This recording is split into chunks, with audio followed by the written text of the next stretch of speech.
Oigan, mucho se está hablando por estos días de la terna que presentó Gustavo Petro para elegir nuevo fiscal. Y lógicamente Gustavo Bolívar con sus mentiras no se iba a hacer esperar. Por ejemplo, él aquí dice que han pasado 150 días desde el día 2 de agosto y que no han elegido fiscal. Y si bien es cierto que Gustavo Petro presentó su terna con 7 meses de anticipación, siendo así el presidente que ha presentado su terna con mayor anticipación por lo menos en los últimos 30 años. Tan raro.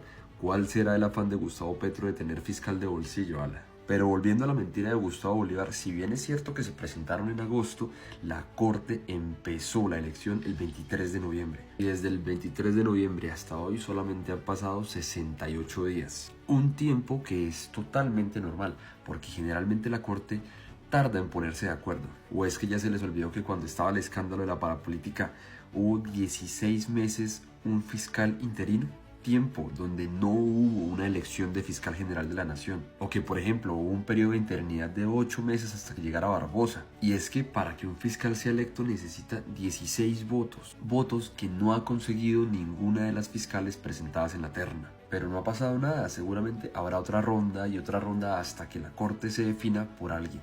No es la primera vez, no está pasando nada del otro mundo, la Corte no está queriendo atacar a Gustavo Petro como están pintándolo. Esto es completamente normal. Por ejemplo, para elegir al fiscal Eduardo Montealegre se necesitaron 11 rondas. Entonces, por favor, no se deje engañar de tipos como este. Populistas a quienes no les importa mentir y aprovecharse de la ignorancia de muchas personas para escribir cosas como estas. Cosas que el presidente Gustavo Petro no duda en retuitear. Vaina que no debería hacer porque tiene que respetar la separación de poderes. Yo insisto, este tipo es muy peligroso para Colombia.